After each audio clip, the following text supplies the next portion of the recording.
Hey, deep divers, welcome back for another deep dive with us. And hey, if you're new here, welcome aboard. Don't forget to hit that like button, subscribe to the channel, and ding that notification bell so you never miss out. Okay, so today, we think of hockey, maybe maple syrup when we hear India, Canada, but get ready because we're going beyond the cliches today to explore a relationship that's way more than just pucks and pancakes. It's actually a really complex and strategic partnership. So buckle up whether you're a UPSC aspirant looking for that extra edge, you're a student of global affairs, or just love to, learn new things because we're about to uncover a world of insights. Yeah, we're going to go beyond those headlines, to really understand those deep historical roots, economic ties, and even the challenges that shape this partnership. It's a story that goes back over a century, connects continents and cultures in ways you might not even expect. All right, so let's rewind the clock a little bit. Where does this whole story begin? Well, okay, picture this. Late 19th century British Columbia. That's where you find the first, Indian migrants coming to Canada. So that kind of lays the groundwork for the people-to-people ties that would become so important later on. Ah, so early connections even before India's independence. Exactly. Then fast forward to 1947, India gets independence, and both countries, they find themselves as members of the Commonwealth of Nations. It's like this shared history under the British Raj that, strengthens that connection even more. Kind of like those old family photos that remind you of that, of that shared past. A common thread, yeah, woven through history. But when did things shift from that connection into this, full-fledged strategic partnership? Well, that big moment comes in 2015 when India's prime minister goes on this visit, and it really changes the relationship. That's when they officially, elevate their ties to a strategic partnership, which is a big deal. It shows they're committed to deeper collaboration, and not just on, bilateral things, but also on the global stage. Okay, so from, acquaintances to strategic partners on the world stage, that's a pretty big leap. Yeah, it is. And to really get how deep this partnership is, you got to look at their involvement in all these key international groups. They're working together in the G20, right, advocating for global economic stability. They're in the ASEAN Regional Forum, or ARF, which is a platform for security dialogues in the Asia-Pacific.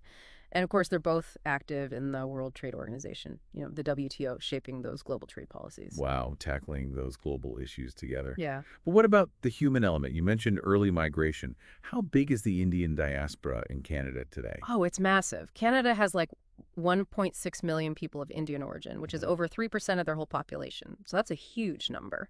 It shows, not just the historical migration, but also how attractive Canada still is to Indians today. Yeah, that's a huge number. Are they just residing there, or are they actually shaping Canadian society? Yeah. What kind of impact does a diaspora that large have? Oh, they're definitely not just residing. They're thriving. And they're really leaving their mark in amazing ways. You see their contributions everywhere, from business and tech to academia and the arts. But maybe the most striking thing is the political presence. Get this, 22 members of parliament in Canada are of Indian origin. That says a lot about how integrated and influential they are. That's impressive. Clearly, those people-to-people ties are like a bedrock for this relationship. But what about the economic side? Are we talking a strong trade partnership between these two? Oh, absolutely. Bilateral trade between them hit USD 6.3 billion in 2018-19, which really shows you that growing economic interdependence. And it's not just about, exchanging goods and services. Canadian pension funds have poured billions of dollars into India. That shows you they have confidence in its long-term growth. So Canadians are really betting big on India's future. What does that tell us about, their assessment of India's economic trajectory? Yeah, it shows that they really believe in India's economic energy and its ability to give them strong returns on their investments. They see India as a land of opportunity, a big player on the world economic stage. It's interesting how, economic decisions can reflect one country's view of another's potential. But are Indian businesses exploring opportunities in Canada too? It's definitely a two-way street. Over 400 Canadian companies are already doing business in India, and over 1,000 more are checking it out, seeing what they can do there.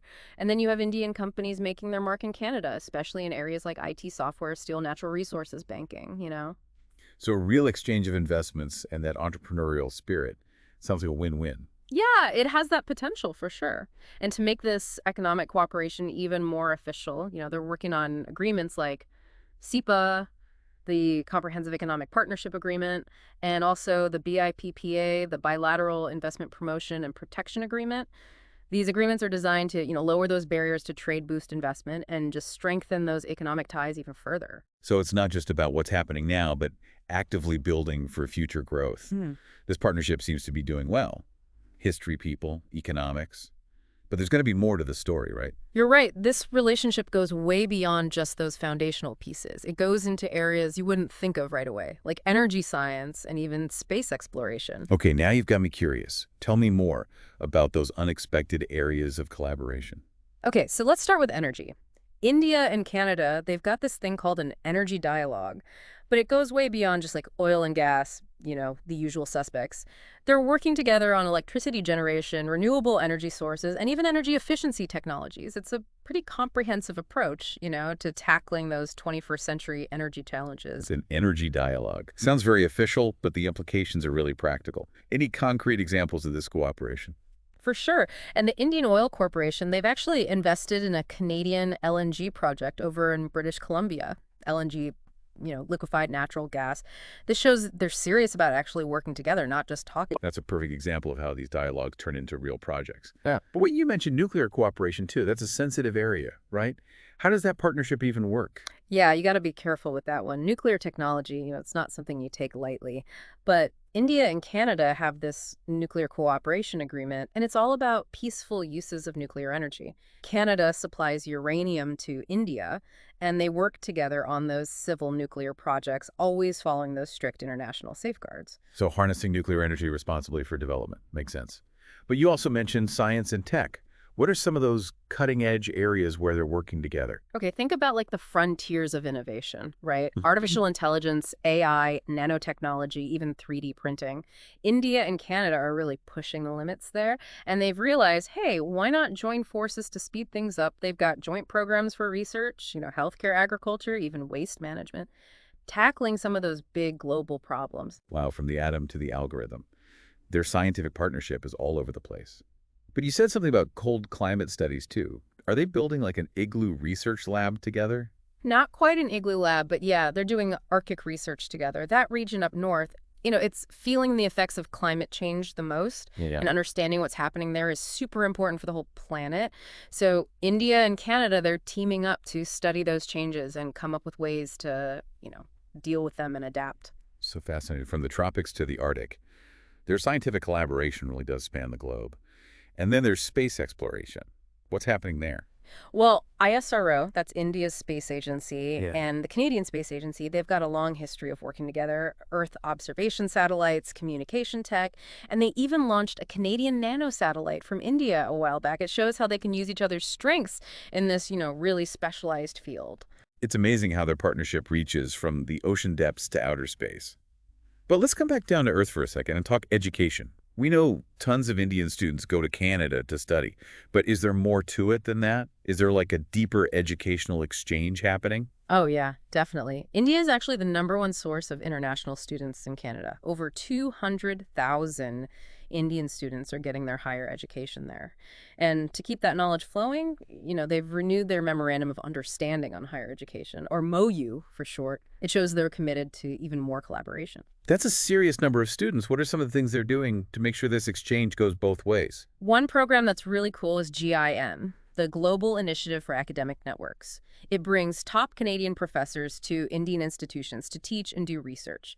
It's a direct exchange of knowledge and expertise.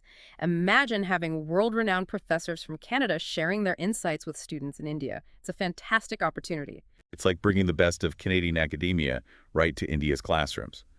But besides education, are there other areas where India and Canada are teaming up? Oh, yeah, for sure. Defense and security cooperation is another big one. They work together a lot on counterterrorism, especially within those multilateral groups like the UN, the Commonwealth, the G20, So not just partners in development, but in keeping the world safe, too. What are some of the specifics where they're coordinating their efforts? Well, back in 2018, they signed this framework for cooperation on countering terrorism and violent extremism. It shows they're serious about tackling those challenges proactively. They also do joint military exercises and share intelligence to improve their capabilities. A pretty comprehensive approach to security, then. But with any partnership, especially one this big, there's bound to be some bumps in the road. What are some of the challenges they face? Yeah, you're right. No relationship is perfect, and this one is no different. There are lots of positives, but there are also some sensitive issues that need to be handled carefully. Okay, so let's get into those complexities. What are some of the issues that, you know, cast a shadow on this otherwise positive relationship? Well, one of the big ones, is the Khalistan movement. Ah, yeah, the elephant in the room. Yeah. This is where things get a little tricky. Yeah, it definitely adds a layer of complexity. The Khalistan movement, basically, it advocates for an independent state. It's got this history in Canada, and it's been a source of tension between the two countries. So how does this historical issue, actually play out in today's relations? What are some of the things that India has brought up as concerns? India's worried about what they see as a certain level of, tolerance for Khalistani extremism within Canada. They point to things like incidents where individuals connected to past terrorism are glorified, allegations of funding for separatist activities, and the use of, Canadian platforms to spread anti-India propaganda.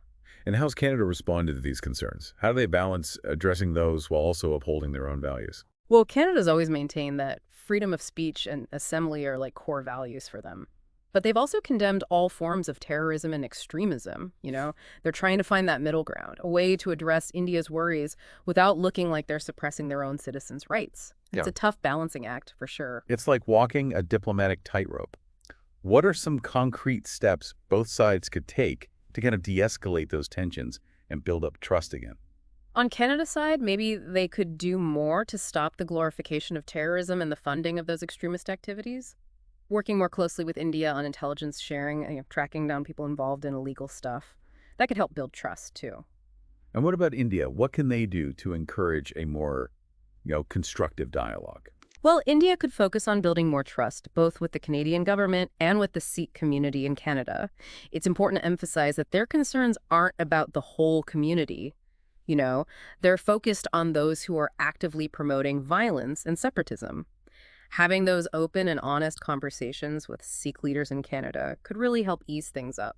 Sounds like communication is key and a real desire to understand each other's point of view. It reminds us that even the strongest partnerships need work and, that willingness to have those tough conversations. Absolutely. And it shows how mature both India and Canada are, that even with these challenges, they keep talking and looking for common ground. There's shared interests in economic growth science, like global security, that gives them a good reason to work through these differences. It's like in any relationship, right? Sure. Honest communication is key to working through those tough spots and building trust. Well said. And it's important to remember, the Khalistan issue is serious, but it doesn't define the whole relationship. India and Canada have so much going on together, all these different areas of collaboration. We shouldn't let one issue overshadow all the good stuff. For sure. So as we wrap up this deep dive into India-Canada relations, what are the key takeaways for our listeners? Okay, well, first, this partnership, it's multi-layered, right?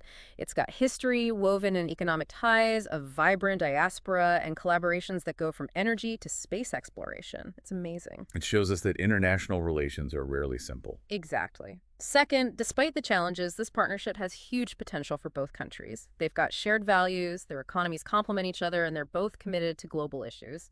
That's a solid base for future growth. Definitely a relationship worth investing in. And lastly, challenges are part of any relationship. But with open dialogue, mutual respect, and that willingness to understand each other's worries, even the toughest issues can be addressed. So there you have it, Deep Divers, a peek into the world of India-Canada relations. It's a partnership that shows us just how complex and full of opportunity our world is. And as always, we encourage you to keep exploring, keep asking questions, keep diving deep into the things that shape our world. That's what it's all about. And if you enjoyed this deep dive into India-Canada relations, hit that like button, subscribe to our channel, and click the bell icon to stay updated. We'll be back soon with another fascinating deep dive. Until then, keep those brains working and that curiosity burning.